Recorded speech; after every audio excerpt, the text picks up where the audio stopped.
जय बाबा नीम करोली जी। दोस्तों, बाबा नीम करोली जी के चमत्कार तो सभी जानते हैं। तो उन्हीं के चमत्कारों में से, उन्हीं के एक आशीर्वाद में से एक किस्सा आपको सुनाना चाहता हूँ कि उन्होंने कैसे एक मंत्री को आशीर्वाद दिया खुश होकर कि जा तू प्रधानमंत्री बनेगा, और कैसे वो प्रधानमंत्री बने।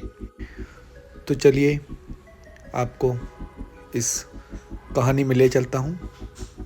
तो ये बात है दोस्तों, जब बाबा जी कैंची में मंदिर बनाने के लिए अपने भक्त, अपने कई जन्मों के भक्त पूर्णानंद जी से मिले और पूर्णानंद जी से कहा मंदिर वहीं बनेगा जहाँ पर तू बोलेगा। तो पूर्णानंद जी ने कहा कि बाबा जी आप तो अंतर्यामी हैं, मैं आपको क्या जगह बता सकता हूँ। बाबा जी ने कहा नहीं, तू सच्चा आदमी है, तू ही जहाँ कहेगा मंदिर वहीं बनेगा। तो पूर्णानंद जी ने कहा महाराज जी, पहाड़ी के नीचे जाकर एक जगह है, बहुत ही रमणीक जगह है, बहुत ही अच्छी जगह है, और कहते हैं वहाँ पे पहले भी कई संतों ने तपस्या की है। सोमवारी बाबा जी ने वहीं तपस्या की है, तो वहीं पर आप मंदिर बना लीजिए। तो बाबा जी कहते हैं चल दिखा मुझे वहाँ पर, मैं देखता हूँ वो कौन सी जगह है। तो बाबा जी उनके साथ गए और बाबा जी ने कहा कि हाँ पूर्णानंद, जगह ठीक है, तो कल 10 बजे मैं फिर यहाँ पे आऊँगा और तुम भी यहाँ पर आना और फिर देखते हैं क्या होता है। पूर्णानंद ने कहा कि बाबा जी जगह तो मैंने आपको दिखा दी, लेकिन मैं एक बात बताना चाहता हूँ, वो जगह जंगलात की है। कभी कल को आप कहो कि पूर्णानंद तो झूठ बोलता है, हमें जगह दिखा दी, अब वहाँ पर मंदिर नहीं बन सका, तो वो जगह जंगलात की है और जंगलात से ही परमिशन लेनी पड़ेगी। तो बाबा जी ने कहा वो मैं देख लूँगा। और अगले दिन फिर सब वहाँ इकट्ठे हुए और बाबा जी ने एक शिला के ऊपर चढ़कर एक फूल को पढ़कर फेंका, और जहाँ पर वो गिरा पूर्णानंद को कहा कि यहाँ पर खुदाई शुरू की जाए। पूर्णानंद जी ने खुदाई करने के बारे में पूछा कि महाराज जी किस लिए खुदाई करनी है।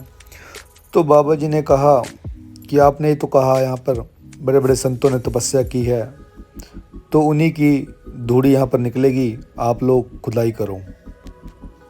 तो पूर्णानंद जी अपने साथियों के साथ वहाँ पर खुदाई करने लगे। तो 1-2 फुट के बाद वहाँ पर बाबा जी की धूड़ी निकली। तो बाबा जी ने कहा देख पूर्णानंद, तूने ठीक कहा था, अब मंदिर यहीं पर बनेगा। और बाबा जी ने फॉरेस्ट अफसर को कहा कि हमें यहाँ पर मंदिर बनाना है, तो आप बताएं। तो फॉरेस्ट अफसर बोला कि बाबा जी मैं तो गवर्नमेंट एम्प्लॉई हूँ और गवर्नमेंट का नौकर हूँ, मैं तो आपको इसकी इजाज़त नहीं दे सकता, पर आप यहाँ पर चाहें तो एक छोटी सी झोंपड़ी बनाकर, और धूड़ी यहाँ पर निकली चुकी है, यहाँ पर आप धूड़ा लगा लें, इतना ही मैं आपके लिए कर सकता हूँ। और ये सब तो मंत्री के हाथ में है, वही आपको ये ज़मीन अलॉट कर सकते हैं। तो बाबा जी ने बोला मंत्री के हाथ में? कौन से मंत्री के हाथ में? तो अफसर ने बोला कि बाबा जी वन मंत्री के हाथ में। तो बाबा जी ने कहा कौन है वन मंत्री? तो उन्होंने कहा कि बाबा जी चौधरी चरण सिंह जी हैं, जो उस टाइम यूपी के वन मंत्री थे। तो बाबा जी ने कहा अच्छा, चौधरी चरण सिंह, वो तो बहुत कड़क आदमी है, बहुत कड़क बोलता है, पर दिल का साफ है, ठीक है उनसे मैं बात कर लूँगा। और यह कहकर वह सब उस दिन वहाँ से चले गए। तो उस दिन वहाँ से जाने के बाद 1-2 दिन के बाद बाबा जी ने चौधरी चरण सिंह जी को कोई चमत्कार दिखाया होगा।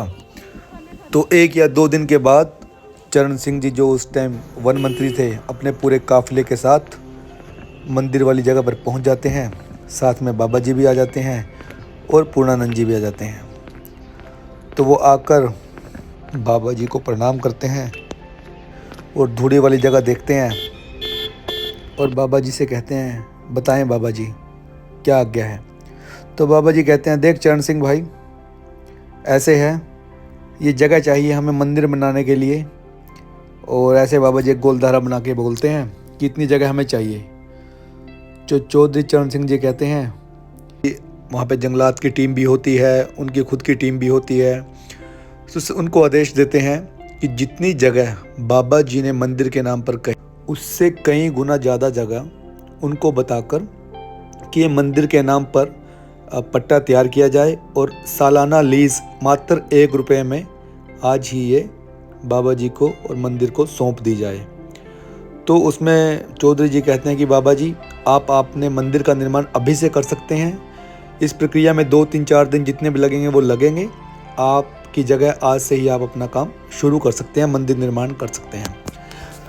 तो बाबा जी खुश होकर उसके पास आते हैं, कहते हैं चरण सिंह है तो तू बहुत कड़क कड़क बोलता है, कड़क मत बोला कर, थोड़ा शांत रहा कर, पर दिल का अच्छा है तू। आज तुमने जो मंदिर के लिए काम किया है उससे हम बहुत खुश हैं। और चौधरी चरण सिंह जी को थपकी देकर पीठ पे कहते हैं जा, आशीर्वाद है, तू भारत का प्रधानमंत्री बनेगा। और ये कहकर बाबा जी ने उनको कभी झूठ न जाने वाले वचन से आशीर्वाद दिया। और 1979 में चरण सिंह जी भारत के प्रधानमंत्री बने और बाबा जी के वचन सत्य हुए।